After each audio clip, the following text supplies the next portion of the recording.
അപ്പോൾ നമ്മുടെ കൃഷിഭവനിൽ നമുക്ക് കുറച്ച് വിത്തുകൾ കിട്ടിയിട്ടുണ്ട്. അപ്പോൾ എന്തൊക്കെ വിത്തുകളാണെന്ന് നോക്കിയാലോ. ഫസ്റ്റ് തന്നെ ചേനയാണ് കേട്ടോ. ചേന ഒരു 2 ചേന ഉണ്ട് കേട്ടോ. ഒരു വലിയതും പിന്നെ ഒരു ചെറുതും.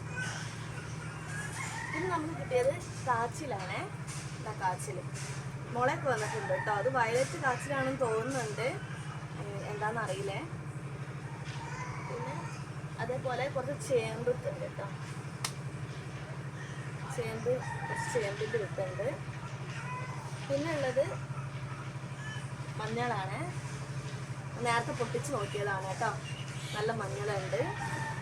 പിന്നെ നമ്മുടെ ഇഞ്ചിയാണ് കേട്ടോ. ഇഞ്ചി ഉണ്ട് കേട്ടോ.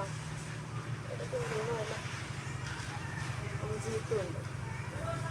പിന്നെ ഇതൊക്കെ നമ്മൾ ഇഞ്ചി കുഴിച്ചിടാൻ വേണ്ടിയിട്ട് നിറച്ച് വെച്ചതാണ് കേട്ടോ. കരിയിലകൾ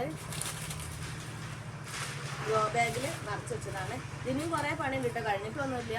മണ്ണൊക്കെ ഇടണ്ടേ, വളമൊക്കെ ചേർത്തിട്ട് മണ്ണൊക്കെ ഇടണം. അങ്ങനെ കുറച്ച് പണികളൊക്കെ ഉണ്ട്. അപ്പോൾ ഇത്രയേ ഉള്ളൂ കേട്ടോ. ബൈ.